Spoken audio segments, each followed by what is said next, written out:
Un excellent sabbat à vous tous. Le titre du message aujourd'hui, l'état du monde et la prophétie. Dans sa parole, Dieu ne nous laisse pas dans le vague, ne nous laisse pas sans savoir les choses qui viennent. Dieu révèle à ses enfants les choses qui viennent et nous aide à nous y préparer. Le monde change beaucoup actuellement, je ne vous apprends rien. Et plus on observe les nouvelles, plus on se rend compte que le rythme s'accélère et que les changements sont importants.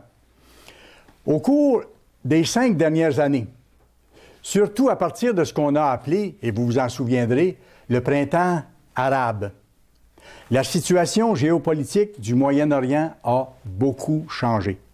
Et elle continue de changer encore. Ça a été annoncé dans la Bible et ça va s'accentuer. Il y a eu des soulèvements populaires dans beaucoup de pays arabes, renversement de gouvernements, y compris renversement de dictatures très solidement établies, apparition à ce moment-là de nombreuses factions armées aussi dans ces pays-là, où les factions armées se sont tournées les unes contre les autres et les conflits ont augmenté. Vous avez vu s'accentuer les actions de groupes terroristes comme Daesh, comme l'État islamique, Al-Qaïda et beaucoup d'autres. Au cours de la dernière année, surtout, je dirais, au cours des derniers mois qu'on vient de vivre, il y a un vent de grands changements qui s'étend sur toute la planète. On le constate quand on regarde les bulletins de nouvelles. Et en général, les gens qui suivent le moindrement l'actualité, ils le sentent, qu'il y a quelque chose de pas normal, qu'il y a quelque chose de plus que d'habitude. Et ils sont de plus en plus insécures en se demandant ce qui va se produire par la suite. Ils sont de plus en plus inquiets. Et vous savez une chose, et ça c'est encourageant, ça ne doit pas être le cas de ceux et celles que Dieu appelle actuellement. Parce que Dieu, justement, nous révèle ces choses-là d'avance, on le savait que ça allait venir. Non pas dans les moindres détails, mais on savait que ça allait venir dans l'ensemble, et là on voit les détails se préciser. On le savait. Mais Dieu nous donne l'encouragement, il dit « Je ne vous délaisserai jamais, je ne vous abandonnerai jamais », si nous ne le délaissons pas. Si on continue, même si on n'est pas parfait, à vivre selon ses lois. Ces choses-là ne doivent pas nous inquiéter. Et Dieu nous promet des choses extraordinaires si on est fidèle. Même si la vie est difficile, et même si la vie va devenir encore plus difficile qu'elle l'est actuellement. Il faut s'y préparer mentalement et il faut s'y préparer de différentes façons qu'on peut utiliser. Les quelques-uns que Dieu appelle en ce moment et qui se mettent en marche pour vivre selon ses voies, savent la prophétie, ils comprennent ces choses-là. Les autres ne comprennent pas. C'est pour ça que Paul parle que pour le reste du monde, c'est comme un mystère. Et c'est encore le cas aujourd'hui. Plus on approche des grands bouleversements, plus on va comprendre. Et plus on comprend que ces grands bouleversements-là, qui s'accentuent, vont mener prochainement au début de la grande détresse. Tout ça se tient. C'est comme de l'eau qu'on fait bouillir. Au début, ça ne paraît pas du tout, hein? Et à un moment donné, il commence à avoir des petits frissons d'eau. L'eau ne bouille pas encore. Il commence à avoir des petits frissons d'eau. Et en augmentant, et tout à coup, les bulles commencent à apparaître, et tout à coup, l'eau commence à bouillir de façon majeure, la grande détresse. Mais il y a les frissons du début. Et on est, je dirais, au début de ces frissons-là, qui sont inhabituels, qui sont inconfortables pour ceux qui ne comprennent pas. Mais vous pouvez comprendre, et vous pouvez vous mettre à l'abri du Très-Haut. Le rôle de la petite Église de Dieu là-dedans, c'est quoi? Le rôle de la petite Église et de ses ministres, c'est d'avertir le monde de ce qui s'en vient, et principalement les descendants des nations israélites. Comme le Christ a dit, allez prêcher la bonne nouvelle à toutes les nations. Alors viendra la fin. Et c'est ce qu'on fait actuellement. On prépare le retour de Christ parce qu'on annonce la bonne nouvelle à pratiquement toutes les nations. Et en même temps, le rôle de l'Église, puis le rôle des ministres de l'Église, c'est d'aider les membres à rester éveillés sur ce qui se passe et à rester éveillés sur nos responsabilités personnelles. Vous savez, on est responsable de ce qu'on sait. Quand Dieu appelle quelqu'un, il lui révèle ses lois et son plan. On est libre de les mettre en pratique ou pas, mais on est responsable de ce qu'on sait. Et plus on sait, plus on est responsable. Et on doit le mettre en pratique. Sinon, on risque de tout perdre, en plus d'avoir des conséquences désastreuses si on ne suit pas ce que Dieu nous montre de faire.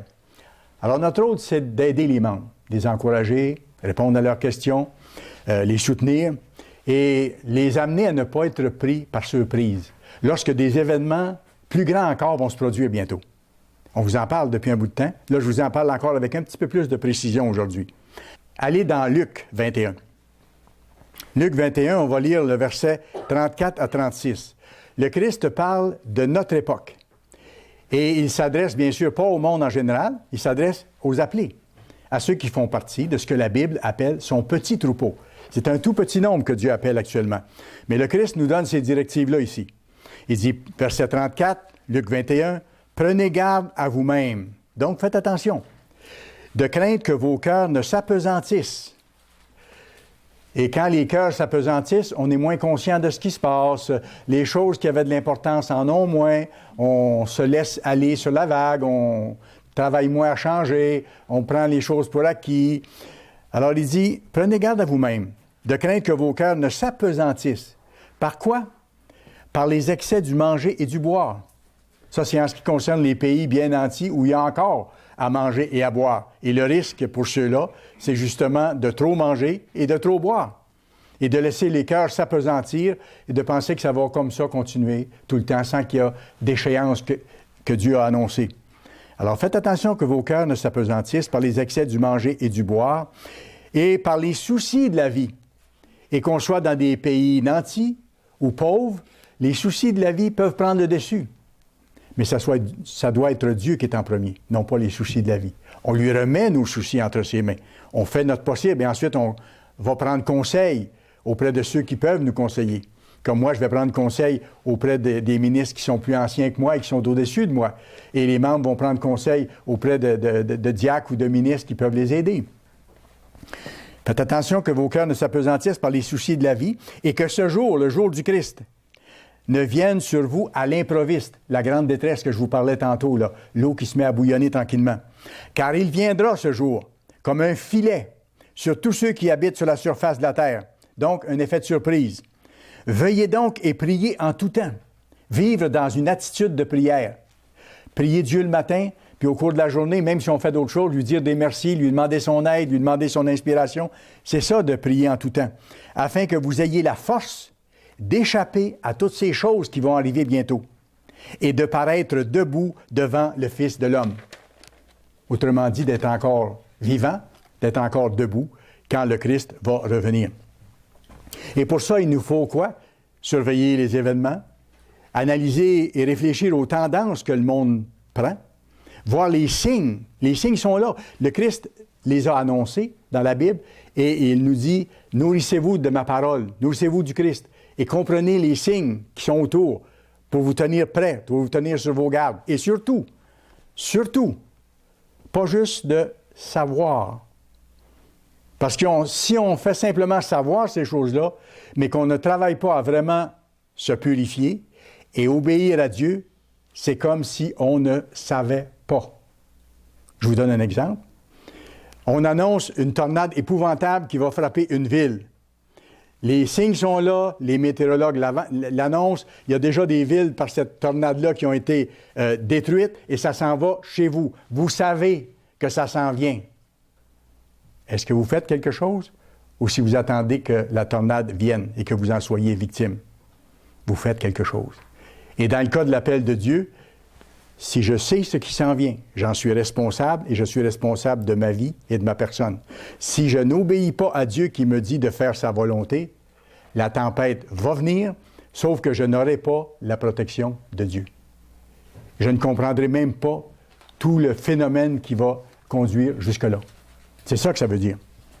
Alors, c'est pour ça qu'il ne faut pas seulement savoir, mais il faut avoir notre cœur à faire les choses de Dieu. Et c'est pour ça que parfois les gens me disent « je ne comprends pas tout, M. Brochu, de ce qui s'en vient. » La question que je me pose à ce moment-là et que je leur pose, est-ce que vous êtes en train de vous purifier puis de faire la volonté de Dieu? Si c'est le cas, inquiétez-vous pas. Il va vous donner à mesure de comprendre ce que vous ne comprenez pas encore.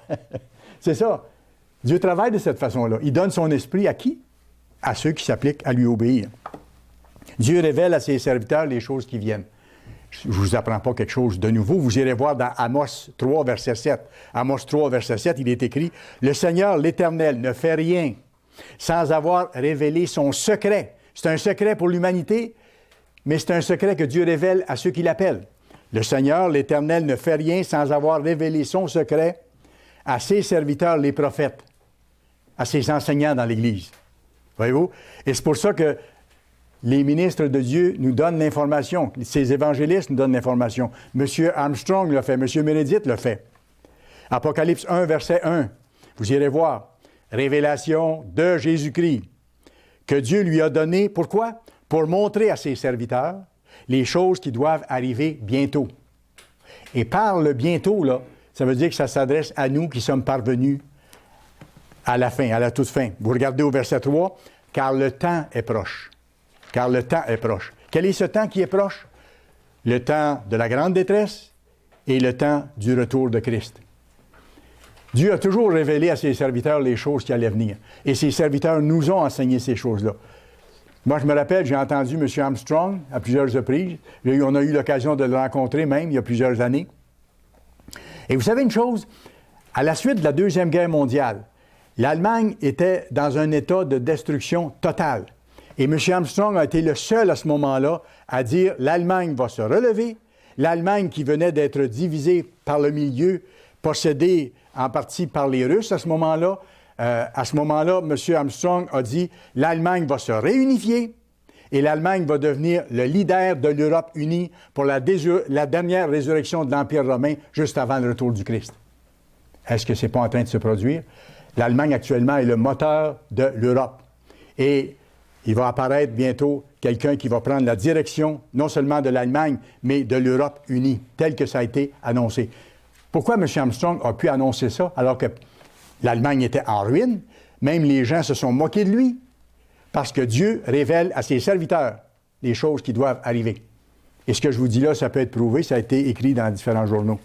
Même chose pour M. Meredith. Vous savez, M. Meredith, depuis très longtemps, depuis plusieurs années, annonce que l'Angleterre ne fera pas partie de l'Empire romain ressuscité quand l'Europe, du temps de la fin, va s'unir une dernière fois en se donnant une force militaire incomparable.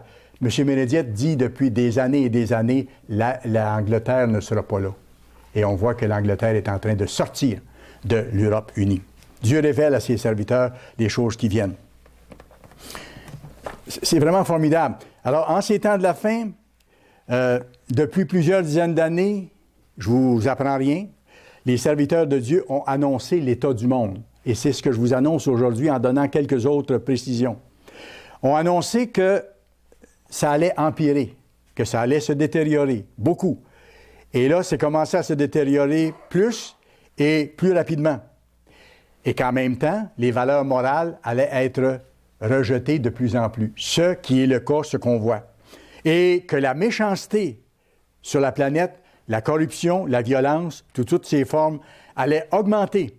Et ça va augmenter à un point tel que si Dieu n'intervenait pas, l'humanité s'auto-détruirait totalement. Et elle en a la capacité actuellement. Et quand on voit le nouveau président des États-Unis qui dit « on va aller du côté nucléaire », comme avant, et qu'on voit la Russie emboîter le pas, et alors qu'on a sur la planète assez de bombes de toutes sortes pour faire sauter plusieurs fois la planète elle-même au complet, tous les éléments sont réunis maintenant, ce qui n'était pas le cas il y a un certain nombre d'années, pour que la fin arrive. Et que si Dieu n'intervenait pas, que l'humanité se détruirait totalement. D'ailleurs, écoutez, le Christ a comparé l'époque où on vit à deux époques particulières. Puis ça nous aide à comprendre les temps dans lesquels nous sommes. Il a comparé l'époque où on vit à l'époque de Noé, juste avant le déluge. Et il a comparé l'époque où on vit aussi à l'époque de Sodome et Gomorrhe, juste avant la destruction de ces deux villes-là. Vous pourrez regarder le récit plus en détail, puis vous ferez les comparaisons avec ce que vous voyez se passer autour de vous et dans les bulletins de nouvelles. Vous irez voir, par exemple, pas besoin d'y aller de suite, mais je vais vous le citer, Genèse 6 et le verset 5. À l'époque de Noé, l'Éternel vit que la méchanceté des hommes était grande sur la terre, comme elle est grande maintenant, et que toutes les pensées de leur cœur se portaient chaque jour uniquement vers le mal. C'est pas peu dire, là. chaque jour toutes les pensées de leur cœur uniquement vers le mal. Et regardez les bulletins de nouvelles. Même les chefs des entreprises, les chefs de gouvernement, ils font presque la file pour attendre leur procès, ceux qui se font prendre pour être envoyés en prison ou ainsi de suite. C'est ce qui se passe dans nos sociétés. Les gens veulent prendre et non pas donner. Qu'est-ce que Dieu a fait à ce moment-là? Il a dit à Noé de bâtir une arche qu'il allait le protéger, lui et sa famille. Comme Dieu promet à ceux qui l'appellent maintenant une protection au temps de la fin, si nous nous mettons en marche pour faire sa volonté, pour soutenir son œuvre et pour apporter notre contribution d'encouragement aux autres. Genèse 7, verset 1, juste après. L'Éternel dit à Noé, « Entre dans l'arche, une fois que ça a été fait, toi et toute ta maison, car je t'ai vu juste devant moi. » Ça veut dire quoi? C'est qu'il a vu que Noé pratiquait la justice que Dieu lui avait enseignée. Les 10 commandements, ces choses-là, que nous apprenons aussi, que le Christ est venu enseigner et même magnifier. Il dit, entre dans l'arche, toi et toute ta famille. Pourquoi? Parce que tu marches dans ma justice, parce que je t'ai vu juste devant moi, parmi 7 générations, en voulant dire 7 générations qui est méchante autour. Sois différent d'elle. Et Noé a été complètement différent. Il a sûrement fait rire de lui pendant longtemps lorsqu'il a bâti cet immense navire dans un lieu où il n'y avait même pas d'eau, en annonçant aux gens qu'il allait avoir un déluge. Ça n'avait pas de sens. C'est comme quand M. Armstrong annonçait que l'Allemagne, qui était détruite complètement, allait devenir la force dominante de l'Europe et diriger le monde à un moment donné encore une fois. Même principe, même chose. Un peu plus tard, là on voit la question de l'arche de Noé, un peu plus tard, même phénomène. Méchanceté extrême à Sodome et Gomorrhe. Sodome, c'est là que Lot habitait. Lot était neveu d'Abraham. Vous irez voir Genèse 13, verset 13. Quelle était l'atmosphère autour? Quelle était la moralité des gens?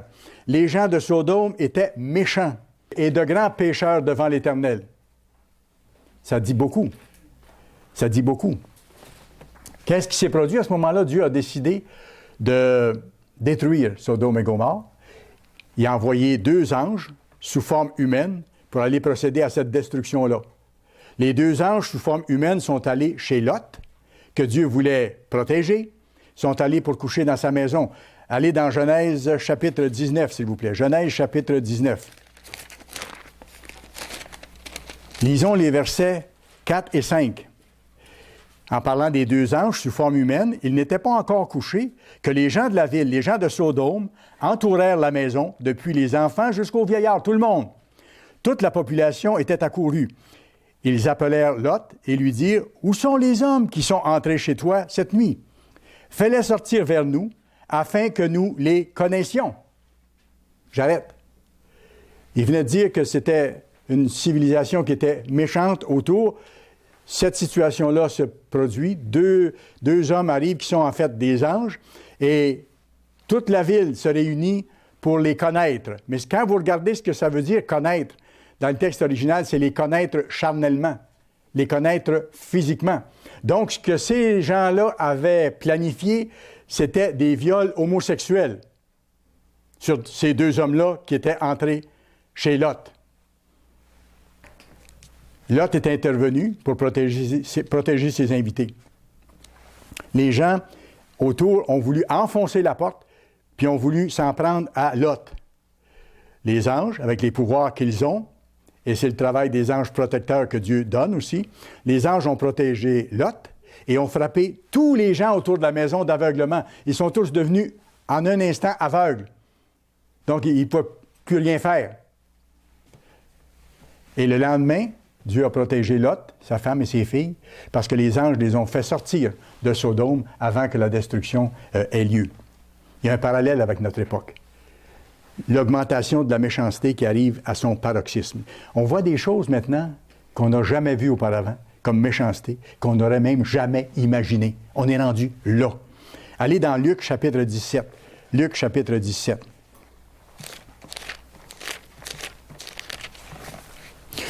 On va lire versets 26 à 30. Là, ici, le Christ fait un parallèle entre ce qui s'est passé à ce moment-là, ce que je viens de vous donner, et ce qui arrive à notre époque, juste avant son retour. Il dit, « Ce qui arriva du temps de Noé arrivera de même au jour du Fils de l'homme, au jour où le Christ va revenir sur la terre. Il dit, le même phénomène va se produire, là, sachez-le. Et qu'est-ce qui se passait? Les hommes mangeaient, buvaient, se mariaient leurs enfants, la vie suivait son cours, dans leur méchanceté en plus, jusqu'au jour où Noé entra dans l'arche. Ça a duré un certain temps, jusqu'à ce que vienne le jour où Dieu avait tracé la ligne. C'était la limite. Jusqu'au jour où Noé entra dans l'arche. Le déluge vint et les fit périr tous. Continuons. Verset 28. Ce qui arriva du temps de Lot arrivera pareillement. Les hommes, même chose, mangeaient, buvaient, achetaient, vendaient, plantaient, bâtissaient. Mais le jour où Lot sortit de Sodome, quand les anges l'ont amené, une pluie de feu et de soufre tomba du ciel et les fit tous périr. La ligne de Dieu était tracée. Il en sera de même le jour où le Fils de l'homme paraîtra. Oui, il n'y a pas d'ambiguïté par rapport à la déclaration du Christ ici.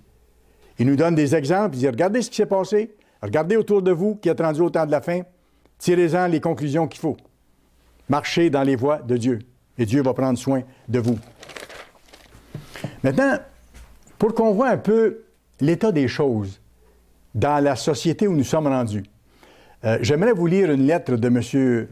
Gerald Weston, qui a été le directeur au Canada de l'Église ici pendant 13 ans, qui est maintenant au quartier général et qui a été désigné par M. Meredith pour prendre la relève à la tête de l'Église si M. Meredith devait décéder ou n'être plus capable d'exercer ses fonctions. Et M. Weston est un homme qui a été préparé de très longue date par Dieu, avec toute l'expérience qu'il a dans le ministère. C'est un homme posé, un homme calme, un homme réfléchi, un homme qui aime à servir. Et voici ce qu'il décrit dans sa lettre du 13 décembre 2016. Ça décrit, si vous voulez, la décadence des mœurs autour. Il parle beaucoup du Canada ici, mais écoutez, c'est la même chose ailleurs dans le monde. Il dit, un des pays précurseurs de l'abandon des valeurs bibliques est le Canada. Le gouvernement de la province de l'Alberta a lancé en début d'année une campagne dite de progrès social, entre guillemets, afin d'inculquer l'agenda LGBTQ aux enfants. L'agenda LGBTQ, c'est l'agenda des lesbiennes, gays, bisexuels, transsexuels et queer. OK? Alors, ça vient du gouvernement, là. Et on ouvre la porte pour que ça aille dans les écoles. Ce que je veux qu'on voit à travers ça, c'est où en est rendue la société actuelle. Le 1er novembre 2016, CBC News rapportait comment l'Association des enseignants de l'Alberta a pris le relais grâce à un programme qui s'appelle PRISM. C'est un programme qui montre aux enseignants comment soumettre les enfants dans les écoles à la propagande de leur expérimentation sociale, pour initier les enfants à ces choses-là, autrement dit. En d'autres mots, je vais plus loin. Une nouvelle trousse d'outils pour assister les enseignants de l'Alberta, par contre. Et dans cette trousse-là, on propose que des spectacles de travestis aient lieu dans les écoles. Voyez-vous pourquoi? Voyez-vous où ça mène, où c'est rendu? Des spectacles de travestis dans les écoles pour les jeunes enfants, pour les habituer à ça, les habituer à ce qu'ils se fassent à l'idée que, selon eux, c'est une façon normale de vivre, alors que c'est contraire aux lois de Dieu et que c'est complètement anormal. Mais c'est pour vous montrer que c'est rendu loin. Alors, cette trousse-là, proposée aux enseignants, propose que des spectacles de travestis aient lieu dans les écoles et que les élèves, en plus, soient appelés camarades au lieu de garçons et filles. On ne veut plus qu'on fasse de distinction entre garçons et filles. Simplement les appeler camarades. Et ça va plus loin, vous allez voir tantôt. C'est vraiment époustouflant. Je continue. Il est proposé que les élèves puissent inviter des travestis locaux à venir à l'école, enseigner des techniques de maquillage et de coiffure. Voyez-vous? On voit ça va loin, là. On est rendu très loin. C'est pour ça que je vous disais tantôt, on voit aujourd'hui des choses qu'on n'aurait même pas imaginées il y a peu d'années. On est rendu là, ça va très vite et ça va aller encore plus vite. Aucun sujet n'est laissé de côté. Les habitudes et le langage quotidien doivent aussi être transformés selon cet enseignement qui doit être donné là-bas dans les écoles. Les pronoms tels que il, elle, lui, elle, lui-même et elle-même devraient être remplacés. Mais oui, si vous avez plus garçon et fille, il faut vous trouver un moyen d'éliminer ça aussi, même dans le langage. Ça va loin, là.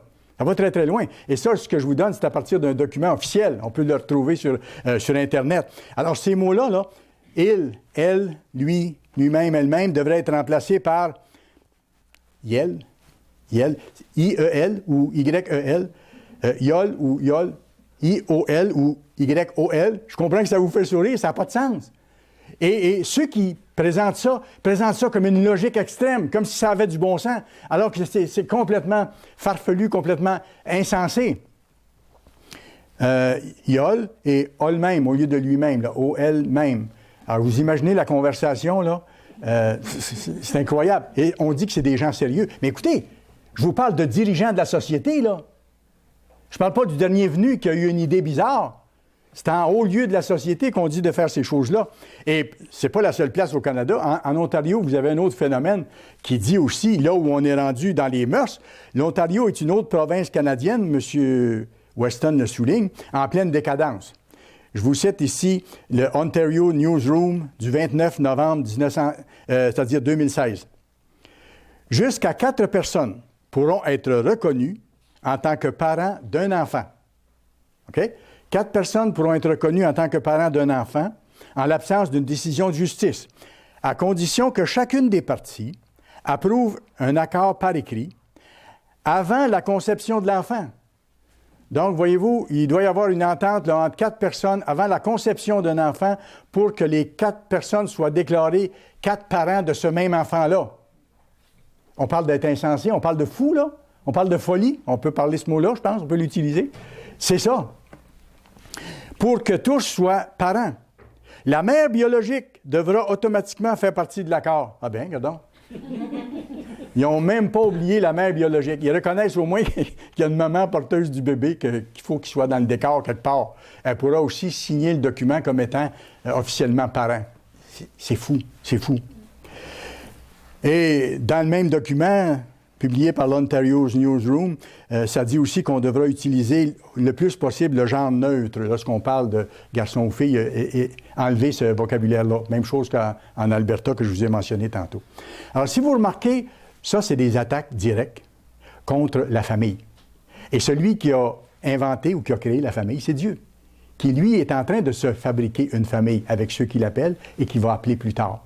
Comprenez-vous que le Dieu de ce siècle, Satan, s'attaque à la famille. S'il peut détruire la famille, détruire le noyau familial, la conception de ça, détruire le fait que c'est hommes et femmes, masculins et féminins, c'est à ça qu'il s'attaque. Et on le voit clairement dans des documents aussi insensés que ceux que je viens de vous mentionner. D'ailleurs, il y a un des psychiatres les plus respectés aux États-Unis, le docteur Paul McHugh, qui a dit ceci au Wall Street Journal: « Les décideurs politiques et les médias ne rendent service ni au public, ni aux personnes transgenres, en considérant leur différence comme un droit, plutôt que de la considérer comme un trouble mental. Comme un trouble mental qui mérite de la compréhension, oui, et de la prévention et un traitement. » Alors, je vous parle d'un psychiatre reconnu ici qui décrit vraiment l'état de la situation de ce que c'est cette approche sexuelle biaisée. Ce profond sentiment ressenti par les transgenres constitue un trouble mental pour 2 raisons, explique le psychiatre. La première est que l'idée de distorsion sexuelle est tout simplement erronée. C'est une invention de l'esprit, car elle ne correspond pas à la réalité physique. On est garçon ou fille. C'est simple. Ça ne prend pas un cours universitaire pour identifier un garçon et une fille à la naissance. La seconde est que cela peut conduire à des situations psychologiques effrayantes. Et je vais vous dire qu'est-ce que ça peut être. Ça a apparu dans le Wall Street Journal le 12 juin 2014, ce que ce psychiatre-là a déclaré. Maintenant, quelles peuvent être ces situations psychologiques effrayantes? Le docteur McHugh rappelle que, selon une importante étude suédoise, exhaustive, donc élaborée, les individus qui ont subi une opération chirurgicale de réassignation sexuelle, dans le but de satisfaire leur triste désillusion, enregistrent 10 ans plus tard un taux de suicide 20 fois supérieur à celui de la population moderne. Pourquoi? Parce que ça n'est pas normal. Parce que ça n'est pas normal, absolument pas. Alors, ai-je fait preuve de haine ou d'amour que de dire la vérité à ces personnes en essayant de les encourager et de les encourager à chercher de l'aide pour vivre heureux et ne pas être aux prises avec les conséquences de ça? Pourtant, tous ces comportements, M. Weston indique, contre nature, sont encouragés chez nos enfants et nos petits-enfants. Dieu, à travers les écrits de l'apôtre Paul, en a parlé en décrivant ce qui arrive aujourd'hui. Paul a dit, « Comme ils ne se sont pas souciés de connaître Dieu, en parlant de la population actuelle, Dieu les a livrés à leur sens réprouvé. Et ils ont eu comme pas de limite aux perversions de toutes sortes dans lesquelles ils se sont abandonnés. » C'est fort. Mais je vous dis tout ça pour que vous réalisiez que ce qui est arrivé à Sodome, ce qui est arrivé au temps de Noé, c'est que la patience de Dieu est là une limite. Et à un moment donné, les choses vont venir sur le monde comme un filet, comme on a vu tantôt, comme le Christ a annoncé. Il y a un désastre qui s'annonce à l'horizon. La tempête, elle est en train de se préparer. Et c'est pour ça que nous, on doit rester constamment tournés vers Dieu pour faire sa volonté. Et c'est pour ça que Paul nous dit dans Hébreux 10, verset 24-25, Hébreux 10, verset 24-25, « Veillons les uns sur les autres. » Et c'est pour ça qu'il y a l'Assemblée de sabbat, pour s'encourager. Et c'est pour ça qu'on se téléphone, qu'on s'envoie des petits mots. « Veillons les uns sur les autres, pour nous exciter à l'amour et aux bonnes œuvres. N'abandonnons pas notre assemblée, comme c'est la coutume de quelques-uns, mais exhortons-nous réciproquement. » Et regardez ce qu'il ajoute. « Et cela, d'autant plus que vous voyez s'approcher le jour. » Quel jour? Le jour du retour de Christ. Il dit, d'autant plus que vous voyez les événements s'aggraver et le retour du Christ approcher, c'est le temps de rester proches les uns les autres, de rester proches de l'Église, de faire la volonté de Dieu. Notre monde actuellement, comme on voit, comme vous le réalisez aussi, se dégrade très rapidement. De telle sorte que Dieu compare les dirigeants de nos sociétés actuelles aux dirigeants des anciens de la ville de Sodome et de Gomorrhe et à leurs habitants. Vous irez voir Ésaïe 1, verset 10. Dieu décrit nos chefs, nos leaders dans nos sociétés actuellement, et il les compare à Sodome et Gomorrhe. Il dit, écoutez la parole de l'Éternel, chefs de Sodome, les dirigeants du pays, qui devaient savoir mieux et faire mieux. Prêtez l'oreille à la loi de notre Dieu, peuple de Gomorrhe. Alors voyez-vous, il compare nos peuples et nos dirigeants à Sodome et Gomorrhe. Et on voit les mêmes comportements se multiplier partout autour de nous. Inimaginable il y a quelques années. Il y a beaucoup d'autres choses aussi qui doivent se produire avant que la grande détresse ne soit définitivement déclenchée. Mais ce qu'on voit, c'est les tendances qui s'accentuent. Les premiers petits frémissements qui annoncent que l'eau va augmenter de température. Parce que la violence augmente partout, dans nos villes aussi. Il y a des villes aux États-Unis puis au Canada où c'est devenu très insécure. Il y a des villes où il y a des meurtres par jour. Par jour. Il y a des villes actuellement au Canada où il y a des morts par injection de drogue de façon épouvantable. Les services sociaux n'arrivent plus à en prendre soin et les hôpitaux sont débordés du côté de la Colombie-Britannique, entre autres, de ce temps-là, avec l'apparition de nouvelles drogues. C'est épouvantable. Ça fait partie des temps où nous sommes. Et l'immoralité, la violence augmentent. Les nouvelles nous inondent de cas de corruption, de fraude, de mensonges dans le monde des affaires, dans le monde des gouvernements. Sur Internet, je regardais les chiffres. Sur Internet, selon une étude, le plus grand nombre de recherches, vous savez quel sujet? La pornographie. C'est pas les finances, c'est pas le jardinage, c'est pas la cuisine. Le plus grand nombre de recherches inscrites sur Internet, c'est la pornographie. Alors, on peut voir comment l'esprit des gens se concentre sur le mal. Tu sais, on a vu tantôt là, que leur pensée se consacrait chaque jour sur ce qui est mal. C'est ce qu'on voit aujourd'hui. Et c'est plus facile aujourd'hui encore parce que les gens peuvent faire ça sous l'anonymat, dans leur sous-sol, n'importe où, et aller chaque jour là-dessus, et se détériorer par l'intérieur et s'éloigner de Dieu et devenir de plus en plus mauvais. Et c'est pour ça qu'on voit que, écoutez, le fait de coucher avant de se marier avec d'autres. En grand nombre, ça n'a plus d'importance. Ce que la Bible appelle la fornication. Aujourd'hui, c'est considéré comme normal. Et si quelqu'un ne le fait pas, c'est lui ou elle qui n'est pas normal. Alors que la normalité, c'est d'attendre d'être marié pour donner ce cadeau-là à notre conjoint ou notre conjointe. Et que là, on bâtit une famille solide.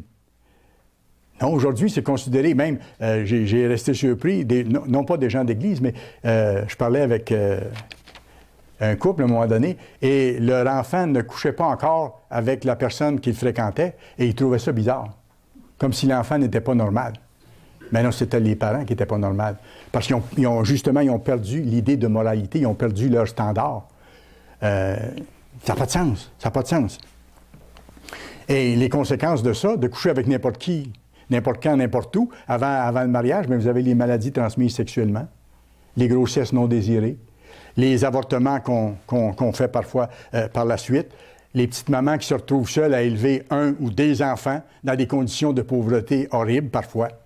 C'est ce qui se passe. Ça, c'est toutes des conséquences de quoi? D'une transgression de la loi de Dieu qui nous demande de nous garder jusqu'à notre mariage et d'élever des enfants, de les mener à terme en tant que mari et femme dans une famille stable. C'est ça, c'est des conséquences. Et aujourd'hui, écoutez, l'adultère, c'est très répandu. Si vous avez vu comme moi, je vous ai annoncé d'ailleurs dernièrement un article, je vous ai lu un article qui mentionne qu'en Italie, il y a un projet de loi qui a été soumis, un amendement à un projet de loi qui a été soumis à l'effet de déclarer comme n'étant plus un crime le fait de commettre l'adultère. Que pour se marier, on n'a plus besoin de promettre la fidélité à notre conjoint. Mais c'est quoi le mariage à ce moment-là? Mais c'est pour vous dire que l'état des mœurs actuelles est rendu très, très loin.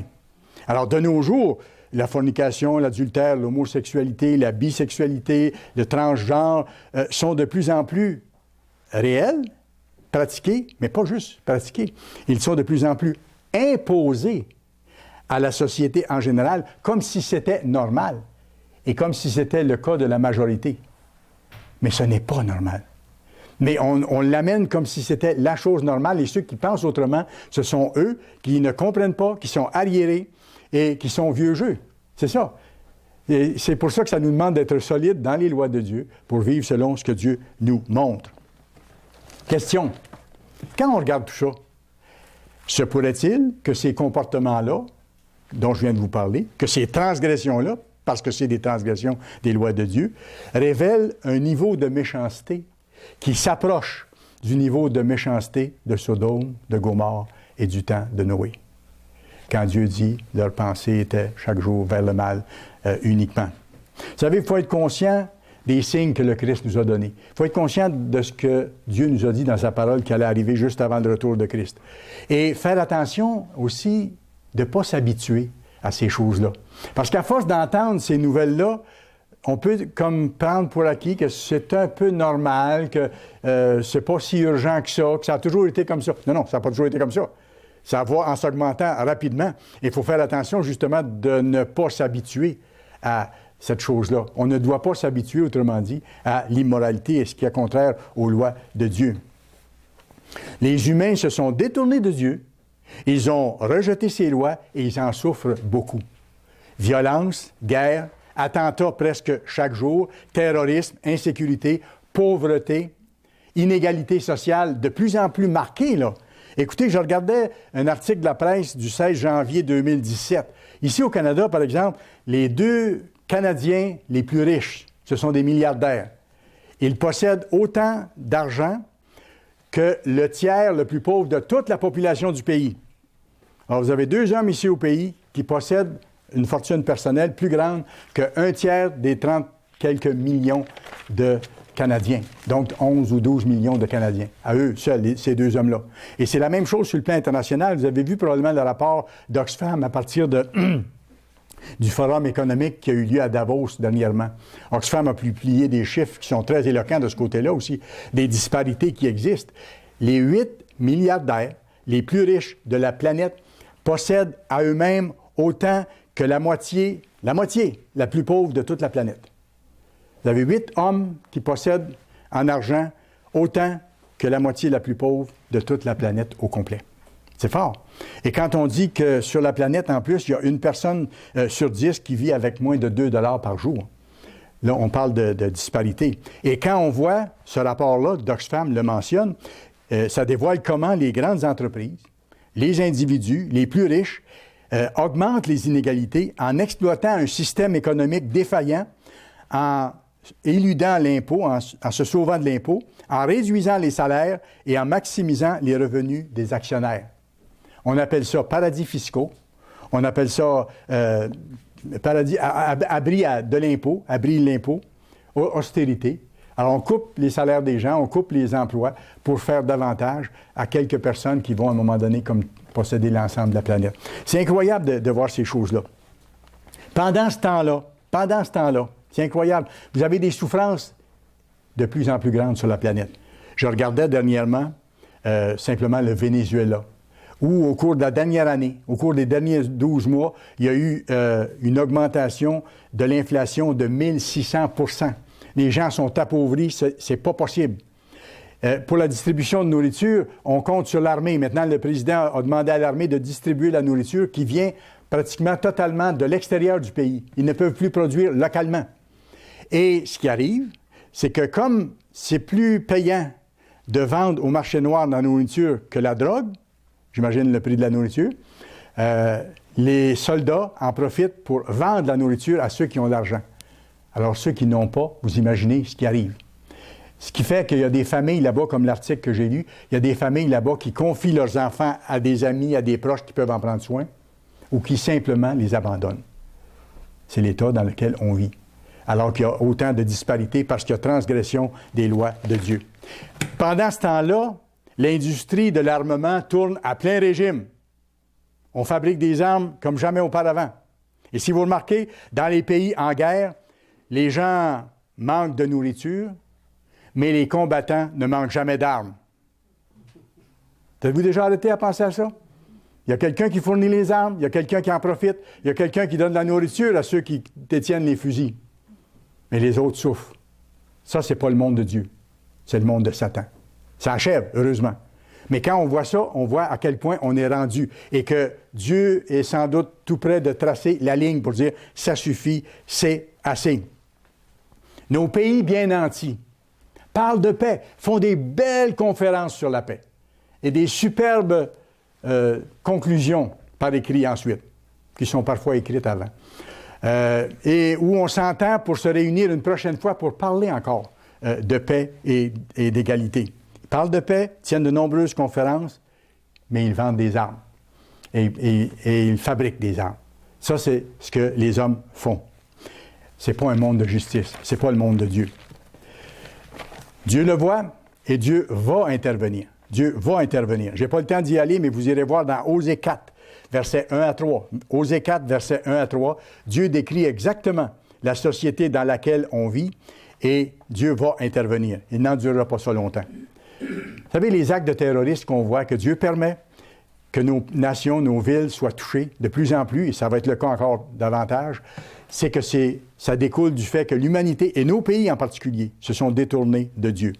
2016, je vous donne simplement quelques chiffres. À Nice, vous avez ce monsieur qui a frappé dans la foule avec un camion, 86 morts, 400 blessés. Orlando, 49 tués, 53 blessés. Et vous avez eu ensuite des actes de terrorisme en Belgique, au Canada, en Inde, aux Philippines. En Syrie, ça dure depuis plus de 5 ans. Quand vous regardez l'Agence de l'ONU pour les réfugiés, le rapport dit ceci. 11 millions de Syriens ont fui leur maison depuis 2011. Imaginez, là. 11 millions de Syriens ont fui leur maison depuis 2011. 4,8 millions ont fui vers la Turquie et d'autres nations du Moyen-Orient. Cette nuit encore, j'ai pris qu'il y avait 1000 migrants qui ont été rescapés en mer, qui essayaient de traverser du côté de l'Italie. C'est chaque jour. Ça continue. Il y a eu 6 600 000 personnes qui ont été déplacées à l'intérieur du pays aussi. Parce que d'une ville à l'autre, quand il y a les violences, les gens essaient de survivre en partant. Mais ils vivent avec quoi? Quand on regarde la terre autour, ils mangent quoi? Ils font quoi? Imaginez-vous l'angoisse, l'anxiété. Dans le monde entier, je vous donne un chiffre, dans le monde entier en 2016, vous savez comment il y a eu de personnes qui ont dû fuir leur maison, là? tout laissé derrière? 65 millions. 65 millions de personnes sur la Terre en 2016 qui ont dû tout abandonner, fuir leur maison. On vit dans un monde turbulent et les choses vont accélérer. Tout est en changement, de plus en plus grand. Toute la structure mondiale, j'insiste là-dessus, toute la structure mondiale va bientôt changer. J'en ai parlé dans la sermonnette, avec ce qui s'en vient en Europe. Vous avez eu le Brexit, qui a frappé, qui est arrivé de façon inattendue. Les gens ne pensaient pas que ça allait passer lors du référendum. Ça a passé. Et ça ébranle l'Europe unie. D'élections, on peut parler. 2017, des élections importantes. En Allemagne, ça va venir, à l'automne 2017. En Italie, en France, aux Pays-Bas, je pense aussi. Vous savez, j'ai lu un article sur CNN le 2 janvier 2017. Et le sous-titre en disait beaucoup. Ça disait « En quelques mois seulement, l'impensable s'est produit encore, encore et encore. » En quelques mois seulement, l'impensable s'est produit encore, encore et encore. Quand on voit ces choses-là arriver, là, ça fait partie de la soudaineté du filet que je vous disais tantôt qui vient sur le monde. Les gens ne s'attendaient pas à ça. Et tout à coup, ça s'est mis à débouler, là. Avec l'élection de M. Trump, c'est la même chose aux États-Unis. Le Brexit, la sortie de l'Angleterre de l'Europe. Des éléments majeurs sur l'échiquier du monde qui vont bouleverser toute la situation. Le monde devient agité, le monde devient instable. Aux États-Unis, vous avez maintenant un nouveau président élu par surprise. Il n'était même pas accepté dans son propre parti au point de départ. Si vous avez suivi ça un peu. Il n'était même pas accepté dans son propre parti. Finalement, il a été élu pour son parti et ensuite, il a été élu à la présidence. Homme impétueux, imprévisible, pas trop soucieux de la vérité, ni des autres. C'est plutôt le genre bulldozer, ou imposer son autorité, ou ce que je pense, c'est ça ce qui va arriver, et qui a tendance, à ce qu'on voit, à vouloir diriger les États-Unis comme on dirige une entreprise. Mais les États-Unis, ce n'est pas une entreprise comme telle. C'est un pays avec des relations diplomatiques, avec des liens établis, avec des conséquences aux décisions. Et là, M. Trump veut faire un mur, dans le fond, autour des États-Unis comme tel et protéger les emplois et toutes ces choses-là, mais ça ne peut pas fonctionner de cette façon-là. Déjà, il y a des réactions énormes et il s'est mis à dos la Chine, l'Allemagne, l'Europe actuellement. Et ça continue. Des déclarations intempestives, de plus en plus. Il remet en question l'OTAN, par exemple, l'existence de l'OTAN. Et ça met les Européens dans une situation intenable, là, parce qu'ils ont peur de la Russie. Et ils voient que M. Trump fait ami avec la Russie, ça les inquiète. Ils ont vécu des drames par la Russie dans le passé et ils ne veulent pas que ça se répète. M. Trump, en faisant ça, provoque indirectement ou même directement la création réelle d'une armée européenne, qui va être l'armée de la bête, finalement. Alors, voyez-vous, ça va exactement dans le même sens. D'ailleurs, il y a un dirigeant allemand qui a fait une déclaration suite à ce que M. Trump a fait depuis son arrivée au pouvoir. C'est M. Wolfgang Ischinger, qui est le président de la conférence de la sécurité à Munich, qui a déclaré ceci. « J'espère qu'aucun responsable politique allemand ne répétera cette phrase. Il ne peut pas y avoir de solution militaire. » Autrement dit, si on met la phrase dans le bon ordre, c'est qu'il dit « Je ne veux pas entendre aucun dirigeant allemand dire qu'on ne peut pas utiliser une solution militaire. » C'est que dans son esprit, avec ce qui se passe, il faut que l'Allemagne s'établisse solidement une armée et qu'elle puisse être forte par rapport à ce qui se passe dans le reste du monde, suite aux déclarations de M. Trump et à la réaction de la Russie. En plus de ça, vous voyez M. Trump qui veut transférer l'ambassade des États-Unis de Tel Aviv à Jérusalem, ce qui crée une furie chez les Palestiniens.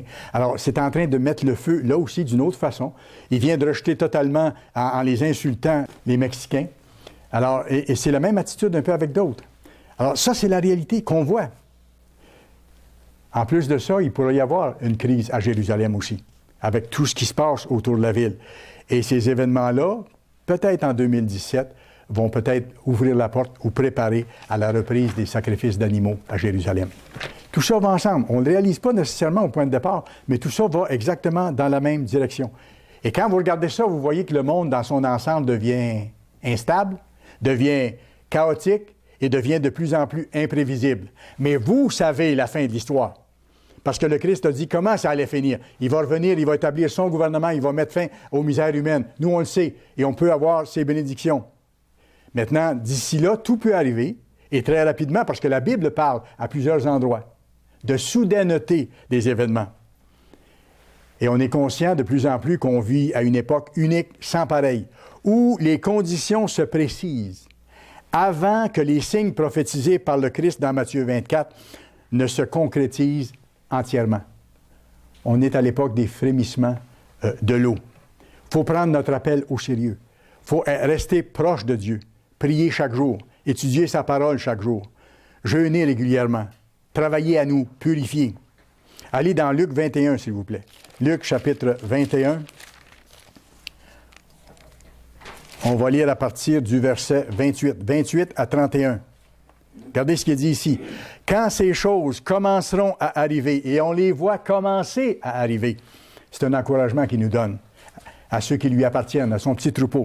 Redressez-vous et levez vos têtes. Ne vous découragez pas, autrement dit. Vous saviez que ça devait venir? Restez proche de moi. Redressez-vous et levez vos têtes, parce que votre délivrance approche. » Et il leur dit une comparaison. « Voyez le figuier et tous les arbres. Dès qu'ils ont poussé, vous savez de vous-même, en regardant, que déjà l'été est proche. De même, verset 31, « Quand vous verrez ces choses arriver, et on les voit arriver de plus en plus, sachez que le royaume de Dieu est proche. » Et c'est là qu'est notre espoir. Vous savez, pendant qu'une partie du monde souffre de plus en plus, pendant qu'une partie du monde souffre de façon effrayante, l'autre partie du monde mange, boit, se divertit, s'engourdit, comme avant l'épisode du déluge, comme Dieu disait, et comme avant la destruction de Sodome et Gomorrhe, quand les hommes mangeaient, buvaient, comme si tout allait continuer indéfiniment. Même chose. Avant le déluge, avant Sodome, les gens mangeaient, les gens buvaient, les gens s'amusaient. Je vous donne une petite comparaison.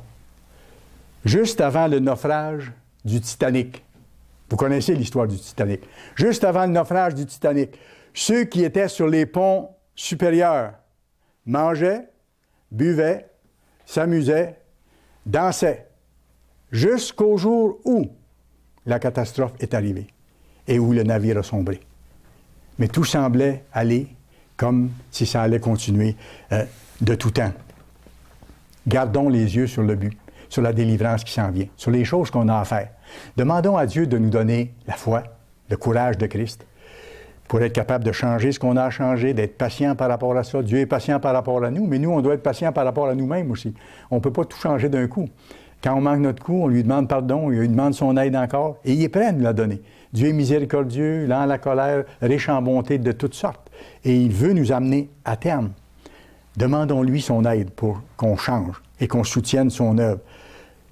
Demandons-lui qu'il bénisse l'annonce de l'Évangile, parce qu'on doit finir ce travail-là avant que le Christ revienne. Cette bonne nouvelle sera prêchée dans le monde entier pour servir de témoignage, non pas pour convertir, pour servir de témoignage. Alors viendra la fin. Alors le Christ reviendra. Et comme M. Meredith demandait aussi, moi j'ai commencé à le demander plus dans nos prières, que Dieu nous donne les dons du Saint-Esprit qu'on doit avoir pour finir le travail. Et que Dieu donne à son Église aussi d'avoir les moyens financiers pour aller prêcher l'Évangile de la meilleure façon possible. Qu'il y ait de l'abondance financière dans sa maison. Vous savez, en ces temps de plus en plus turbulents et inconfortables, et c'est vrai que c'est inconfortable, on a une promesse divine. C'est pas la seule.